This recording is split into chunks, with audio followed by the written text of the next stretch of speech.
കഴിഞ്ഞ ഫെബ്രുവരി മാസം 21, 23 തീയതികളിൽ നടന്നിട്ടുള്ള കേരളത്തിലെ അധ്യാപക യോഗ്യതാ പരീക്ഷയായിട്ടുള്ള കേട്ടറ്റ്, ആ കേട്ടറ്റിന്റെ റിസൾട്ട് ഇന്ന് മെയ് മാസം 24-ാം തീയതി ആയിട്ടും വന്നിട്ടില്ല. ഓരോ ദിവസം കൂടുമ്പോഴും ഉദ്യോഗാർത്ഥികൾ ഇന്ന് വരും നാളെ വരും എന്നുള്ള പ്രതീക്ഷയിലാണ് ഇവിടെ ജീവിക്കുന്നത്.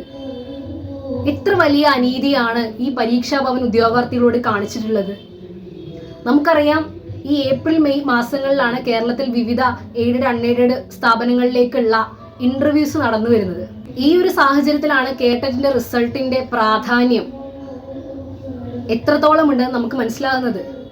നമ്മളൊരു ഇന്റർവ്യൂക്ക് പോകുന്ന സമയത്ത് നിങ്ങൾ കേട്ടറ്റ് ഉണ്ടോ, നിങ്ങൾ കേട്ടറ്റ് ക്വാളിഫൈഡ് ആണോ എന്ന് ചോദിക്കുന്ന സമയത്ത് അതിന്റെ റിസൾട്ട് വന്നിട്ടില്ല. പരീക്ഷ കഴിഞ്ഞ് കൃത്യമായി 60 ദിവസത്തിനകം അതിന്റെ റിസൾട്ട് വരുമെന്നാണ് ഔദ്യോഗികമായിട്ടുള്ള കണക്ക് കൂട്ടലെങ്കിലും 60 ദിവസം കഴിഞ്ഞു, 80 ദിവസം കഴിഞ്ഞു, ഇതുവരെ റിസൾട്ട് എന്ന് വരും എന്നുള്ളതിന് കൃത്യമായിട്ടുള്ള ഒരു ഉത്തരം ആരുടെ കയ്യിലുമില്ല. ഓരോ ദിവസം പരീക്ഷാ ഭവനെ വിളിക്കുമ്പോഴും ഇന്ന് വരും നാളെ വരും എന്ന് പറഞ്ഞ് ലോട്ടറി കച്ചവടം നടത്തി ഉദ്യോഗാർത്ഥികളെ മുഖത്ത് നോക്കി പരിഹസിക്കുന്ന നിലപാടാണ് പരീക്ഷാ ഭവൻ എടുത്തു പോകുന്നത്. ഇനിയിപ്പോൾ റിസൾട്ട് വന്നിട്ട് വല്ല കാര്യമുണ്ടോ? ഇല്ല. ഈ ജൂൺ മാസം സ്കൂൾ തുറക്കാൻ പോവാണ്.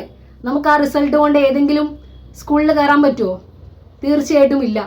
എത്ര വലിയ അനീതിയാണ് ഇവിടെ നടന്നുകൊണ്ടിരിക്കുന്നത്. ആരെങ്കിലും ഇതിനെതിരെ പ്രതികരിക്കുന്നുണ്ടോ? ഒരു അധ്യയന വർഷമാണ് നഷ്ടമായിക്കൊണ്ടിരിക്കുന്നത്. ഒരു അധ്യാപികയെ സംബന്ധിച്ച്, ഒരു ഉദ്യോഗാർത്ഥിയെ സംബന്ധിച്ച് ഒരു അധ്യയന വർഷമാണ് നഷ്ടമായിക്കൊണ്ടിരിക്കുന്നത്. ആദ്യം പറഞ്ഞു ഇലക്ഷൻ റിസൾട്ടിന് ശേഷം, അതിനുശേഷം പറഞ്ഞു SLC റിസൾട്ടിന് ശേഷം, മെയ് 20-ന് ശേഷം, ഇപ്പം മെയ് ലാസ്റ്റിലേക്ക് എന്നാണ് പറയുന്നത്, അല്ലെങ്കിൽ ജൂൺ ആദ്യവാരം. ഇത്തരത്തിൽ ഉദ്യോഗാർത്ഥികളെ കബളിപ്പിക്കുന്ന ഒരു നിലപാടുമായിട്ടാണ് പരീക്ഷാ ഭവൻ മുന്നോട്ട് പോകുന്നത്. ഇനി എപ്പോൾ വരും എന്ന് വരും എന്ന് ആർക്കും കൃത്യമായി പറയാൻ വേണ്ടി സാധിക്കില്ല.